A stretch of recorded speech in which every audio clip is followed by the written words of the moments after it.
창세기 3장 14절에서 24절입니다.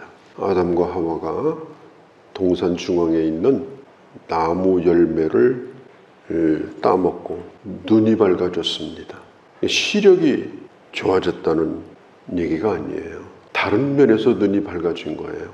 그래서 자신들이 벗은 것을 깨닫고 무화과나무 잎을 가지고 옷을 엮어서 만들어 입었습니다. 인간이 이 세상에서 최초로 만든 수공품이 뭐냐? 무화과나무 잎으로 만든 옷입니다.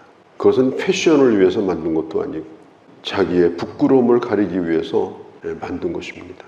날씨가 서늘할 때 하나님께서 아담을 불렀어요. 하와를 불렀어요.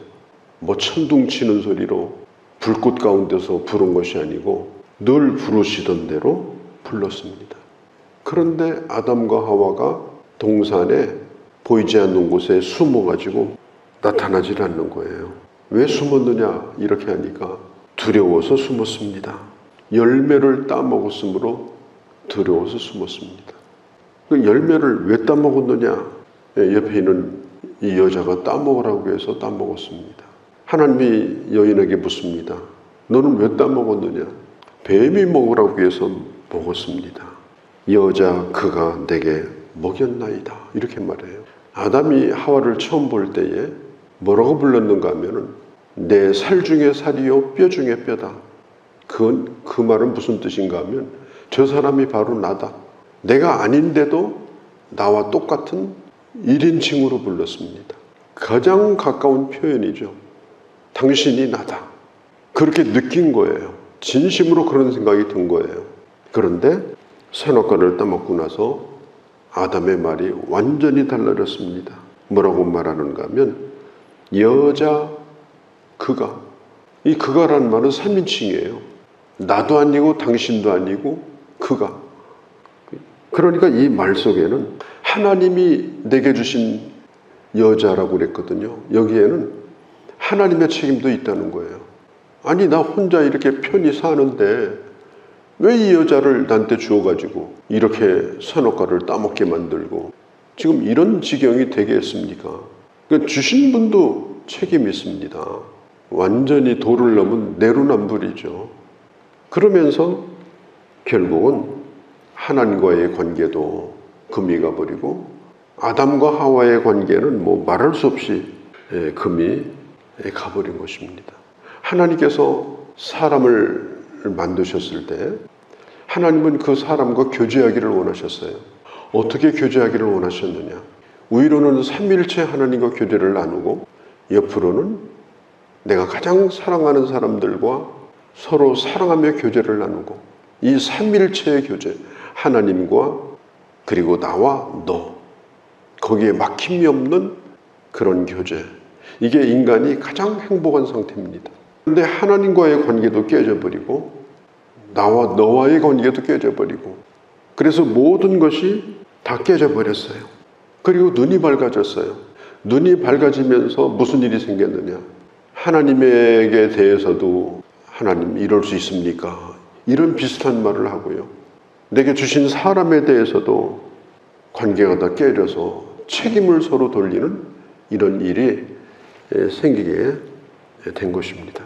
그러니까 단절이 일어난 거예요. 모든 관계의 단절. 위로도 관계가 단절이 되고 옆으로도 관계가 단절이 되고 죄로 말미암아 오게 된 가장 큰 이것은 형벌입니다. 그리고 14절, 15절에 보면 이 땅에도 저주가 내려지는데 이 뱀에 대해서 형벌이 내려집니다. 그 뒤에는 사탄의 역사가 있어요. 뱀에게 내려진 형벌은 사탄에게 내리는 형벌과 같습니다.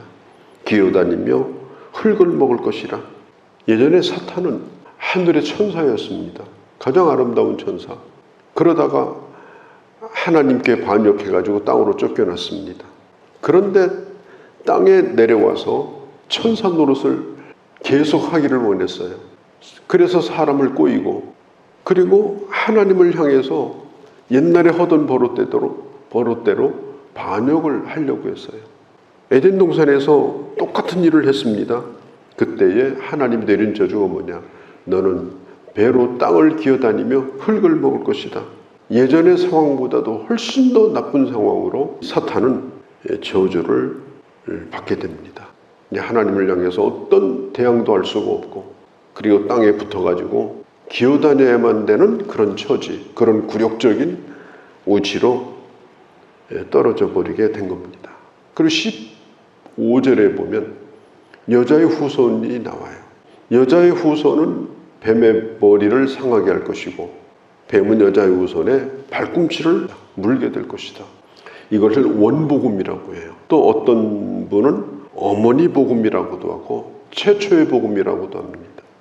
놀랍게도 이 복음은 인간이 타락한 직후에 하나님이 주신 약속의 말씀이에요. 남자와 여자 상관없이 이 세상에 태어나는 게 아담과 하와예요. 그리고 남녀 사이에서 태어난 것은 오늘 우리들입니다. 남자와 상관없이 여자에게서 태어난 분이 바로 예수 그리스도예요.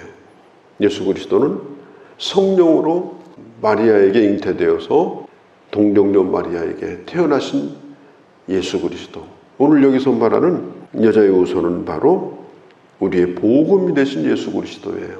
사탄이 종교 지도자들 그리고 하나님이 없는 자들을 부추겨 가지고 예수님을 십자가에 매달 때 이겼다고 좋아했죠. 박수를 쳤죠. 그러나 그것은 예수님의 발꿈치를 물은 거예요. 발꿈치를 물으면 좀 아프죠. 예수님께서 발꿈치가 물렸는데 죽지 않았어요. 살아났어요. 다시 부활하셨어요. 그래가지고 뭘 했느냐? 사탄의 머리를 깨부셔버렸어요. 치명적인 상처를 입어서 그 어떤 것도 할 수 없는 상태로 이 사탄이 완전히 깨져버렸습니다. 이것에 대해서 고린도전서 15장에 잘 얘기를 하고 있습니다. 사망아 너의 쏘는 것이 어디 있느냐? 사망아 너의 이기는 것이 어디 있느냐? 예수 그리스도로 말미암아 이김을 주신 하나님 앞에 우리가 감사한다. 예수 그리스도 안에 있는 자는 사망이 그를 이기지 못하고 예수 그리스도와 함께 썩을 것이 썩지 않는 몸으로 변화되어지는 놀라운 부활의 약속, 영원한 생명의 약속을 하나님께서 주신 겁니다.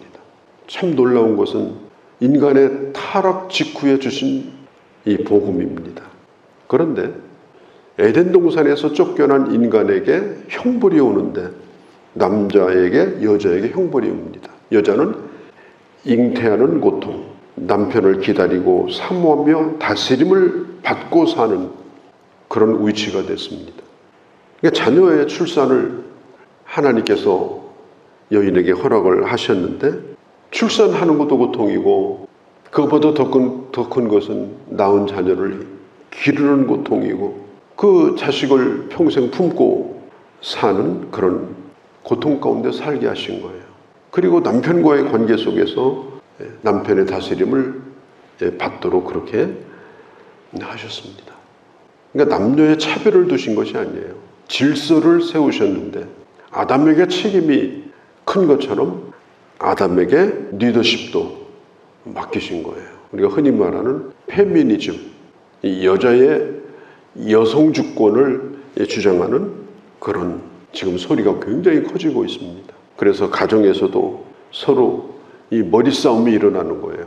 나는 남편의 다스림을 받지 않겠다. 그래서 집이 머리가 두 개예요. 머리가 두 개다 보니까 아이들도 어떤 머리를 따라야 되나 하고 이 머리가 분열이 일어나요. 그래서 이 가정이 엄청난 그런 혼란에 빠지게 됩니다. 분명히 하나님께서는 오늘 성경에 있는 대로입니다. 가정의 리더십은 남편에게 주었다. 그리고 다스림을 받게 하셨다. 예를 들면 집안에서 아이들에게 엄마가 아이들 밥 사주고 아빠가 아이들 밥 사주고 그러면서 대표를 뽑고 그렇게 한다면 가정이 어떻게 되겠어요? 가정의 대표는 누구예요? 남자예요. 하나님이 그런 권위를 주신 겁니다. 그리고 거기에 따르는 절대적 책임도 큽니다. 그 책임을 모름지기 다 해야 되는 것입니다. 남자에게 주신 이 책임이 뭐냐? 가족을 부양하는 노동의 책임입니다. 가족들을 사랑하고 아내를 사랑하고 이런 책임을 해야 될 것을 말씀하여 주셨습니다. 자연도 저주를 받아요. 참 평화롭던 자연도 신음을 하게 됩니다.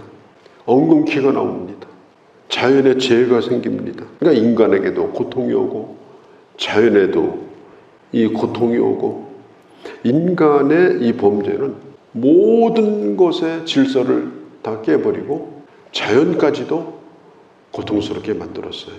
자연도 저주를 받고 사람도 고통을 받고, 자연에도 엄청난 재해를 가져다 주고, 인간에게도 남자에게도 형벌이 있었고 여자에게도 형벌이 있었고, 모든 것에 영향을 가져다 준 것이 바로 이 죄 문제다. 이렇게 심각한 것이다.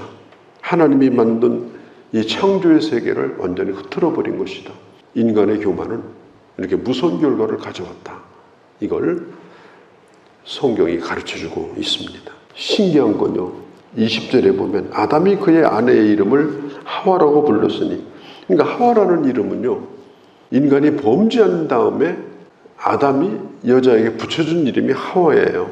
모든 산자의 어미가 됩니다. 이 하와라는 말은 생명이라는 뜻입니다. 바로 그 직후에 19절 앞에 보면 흙이니 흙으로 돌아갈지라. 그러면 아담이 이 사람은 다 흙으로 돌아가는구나. 그래서 하와의 이름을 흙 이렇게 짓든지 죽음 이렇게 지어야 되잖아요. 그런데 비록 선악과를 따먹게 한 여자일지라도 생명이라고 지었습니다. 그러니까 이 아담이 절망하지 아니하고 생명을 바라보고 흙으로 돌아가는 인생이라 할지라도 자신도 마찬가지고 자기 아내도 마찬가지고 그 생명을 바라보고 하나님께 소망을 두었던 그런 모습을 아주 긍정적으로 잘 표현하고 있습니다. 자, 인간이 만든 최초의 작품, 최초의 패션은 무화과 패션입니다. 근데 그것은 정말 허접한 거예요. 며칠 가지도 않았어요. 뜨거운 볕을 이기지도 못하고 자기 부끄러움도 막을 수가 없었습니다. 산속에 들어가서 몇십 년 돌을 닦고 이제 법 없이 살아도 된다. 자기가 무슨 도인이 된 것처럼 큰소리 치지만 그건 다 부질없는 일입니다. 그래서 하나님께서 인간의 수치를 가려주기 위해서 주신 것이 뭐냐? 이게 바로 가죽옷이에요. 오늘 아담과 하와가 이파리가 다 부스러져 가지고 어떻게 할 줄을 모르고 있을 때 어느 날 에덴 동산에 그 풀밭에 뭐가 딱 2개가 놓여 있는 거예요. 이렇게 보니까 옷이에요. 완전히 새로운 패션. 그래서 아담이 입어보니까 딱 맞아요. 하와가 입어보니까 딱 맞아요. 그때부터 수치를 가려진 겁니다. 이것은 신학적으로 예수 그리스도를 통한 속죄의 은혜를 보여주는 겁니다. 히브리서 9장 12절에 피 흘림이 없이는 죄사함이 없다고 약속을 해주셨죠. 피를 흘려서 죄사함을 받게 된 겁니다. 저는 이런 가정을 해봐요. 아담이 하와의 이름만 지어준 것이 아니라 모든 동산에 있는 짐승의 이름을 지어줬어요. 그 동산에 살고 있는 식물, 동물은 다 아담이 이름을 붙여줬어요. 어떤 것에 이름을 붙이려고 하면 집에서 기르는 고양이도 그냥 나비라고 부르지 않잖아요. 멋진 이름 붙여서 불러주지. 아담도 그렇게 이름을 다 지어줬어요. 그런데 어느 날 자기가 그렇게 관심을 갖고 이름을 지었던 짐승이 죽은 거예요. 소리를 치고 피를 흘리고 완전히 다 껍질이 벗겨지는 그런 죽음을 당한 거예요. 에덴 동산에 최초로 땅을 적신 피가 바로 아담이 이름을 붙여준 짐승입니다. 그걸 아담이 그걸 모르겠습니까? 다 알지.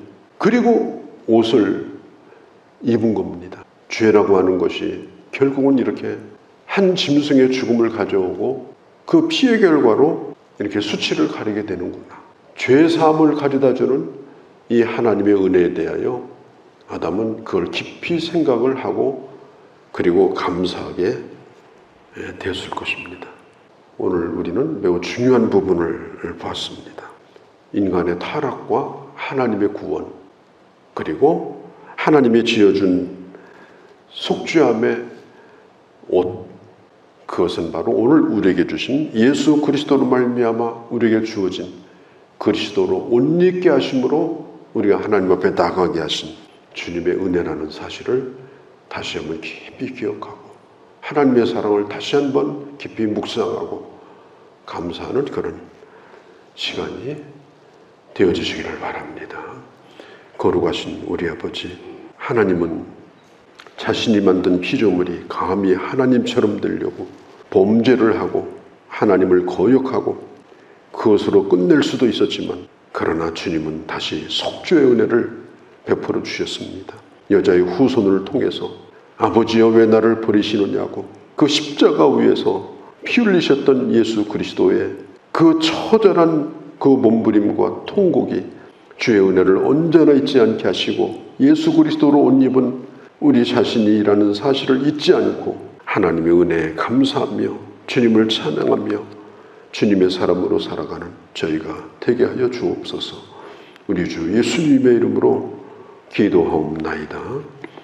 아멘.